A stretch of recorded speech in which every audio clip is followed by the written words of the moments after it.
How's it going, everybody? I hope you're all doing well. Okay, so in this episode, I thought I'd try to say something about Plato and his use of irony. More specifically, what I want to discuss is the contemporary philosopher Alexander Nehamas's interpretation of Platonic irony, something that he outlines in his great book, The Art of Living, published in 1998.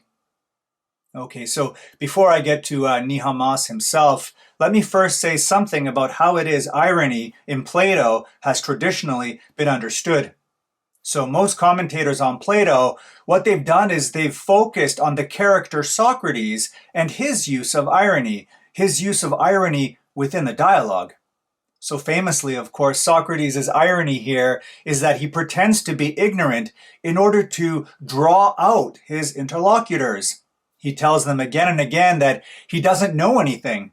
And the reason he does this is to try to lower their guard and to make them feel more confident so that they'll take the lead.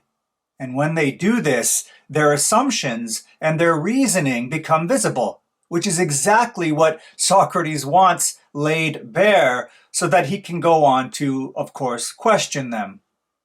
Okay, so again, like I said, basically this has been the traditional focus when it comes to exploring irony in Plato and in his dialogues.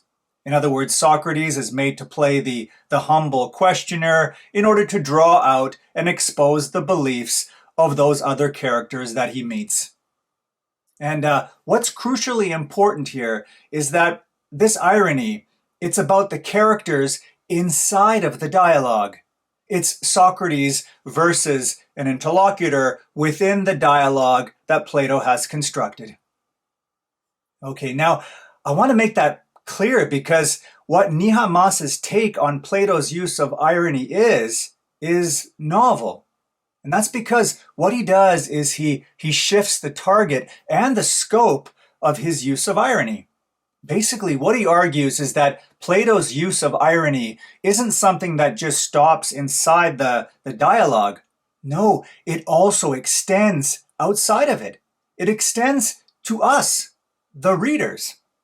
Maybe another way of saying this is that while the traditional interpretations see Socratic irony as a tactic used inside the world of the dialogues, Nehamas argues that Plato himself also employs irony in a way that transcends the text and makes his readers the actual target. Okay, but all of this is way too fast, so let me go back to the beginning and let me start with an example that Nehamas himself discusses, namely one of Plato's earlier dialogues called Euthyphro. So basically, what happens in this dialogue is that Socrates runs into a conceited young man called Euthyphro, who's on his way to the law courts to file a suit against his own father for murdering one of his own day laborers. Now, details aside, the larger point here is that Euthyphro's decision here is pretty shocking because, according to the Greek morality of the time, prosecuting their own fathers is not something that sons should do. So obviously, the first thing Socrates says to him is that he, Euthyphro, must surely know what he's doing. He must have a clear and articulate position as to why what he's doing is right. Now, I should say that the way Socrates speaks here, this is the traditional Socratic irony at work. In other words, Socrates makes Euthyphro feel as if he's the one who's educating an eager but ignorant student, an irony that Euthyphro is totally impervious to. Okay, but what happens is that throughout the course of the dialogue, Socrates, bit by bit, tests Euthyphro's beliefs and exposes them in one way or another as faulty or incoherent. Eventually, Euthyphro gets really frustrated and makes up some excuse that he's got somewhere else to go. So he takes off. Okay, so now back to Nehamas. So what does he say about this dialogue? Well, he says that when we read it, what happens is that we align ourselves with Socrates. We see Socrates as the wise questioner, and we see Euthyphro as the young fool. And of course, we get on Socrates' side, on Team Socrates. We love to watch Socrates expose the young man's shaky claims. We think to ourselves, yeah, go get him, Socrates. And then we poke fun at Euthyphro's complacency. As he storms off early, we feel like the big winners, the enlightened ones. And as we close the book, we nod smugly. But, okay, what Nehamas argues, though, is that this is what Plato has intended for us all along. We think we're on Socrates' side, but in reality, what's happened is that we have exited the dialogue or the cross-examination just in the same way as the pitiful Euthyphro just did. We've smugly closed the book instead of continuing the line of questioning in our own lives. So we are Euthyphro and we don't even realize it. Like him, we walk away unchanged when in fact the real work should begin now. Well, this is the other use of irony that Nehamas attributes to Plato. So again, just to recap, there's the traditional irony within the dialogue, namely Socrates' irony towards his interlocutor. But then there's another one that's directed towards the reader, which is Plato's irony towards us for thinking that we're immune to the flaws that he's depicting.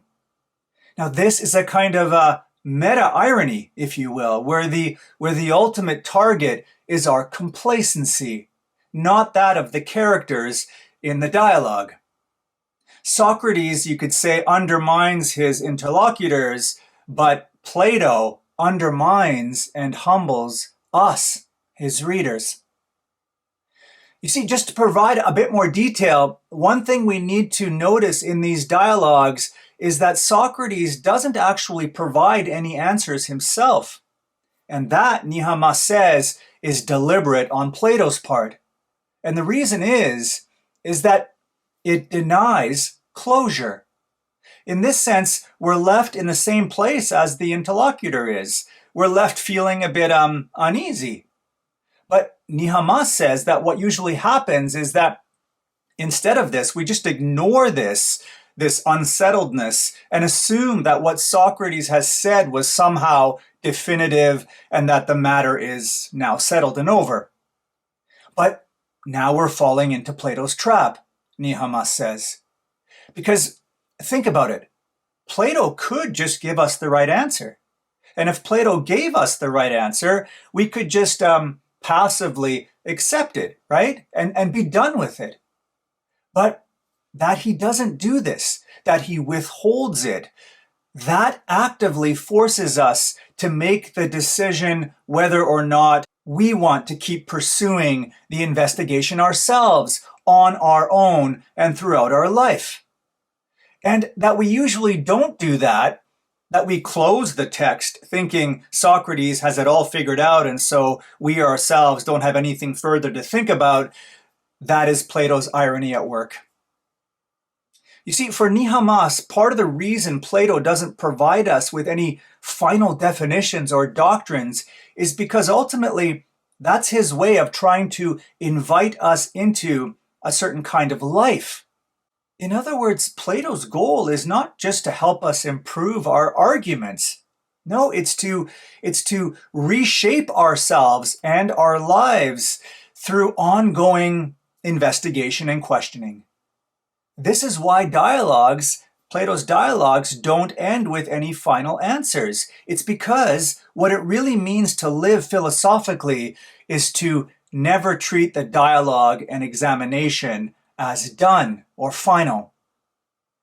Now, we laugh at Euthyphro.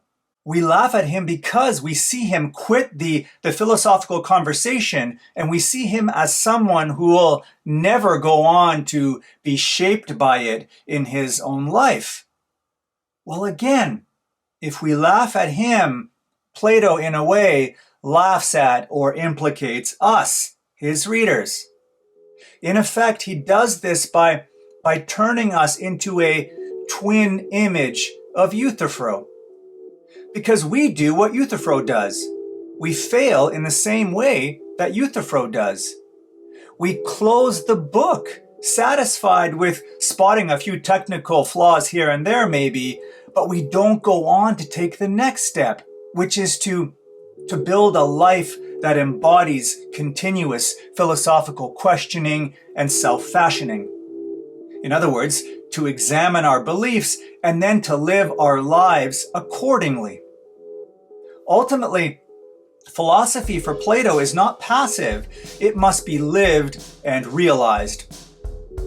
The bottom line is that for Nehamas, where most people see Socratic irony simply as a kind of mask that Socrates wears, he sees Platonic irony as a mirror that Plato holds up to us.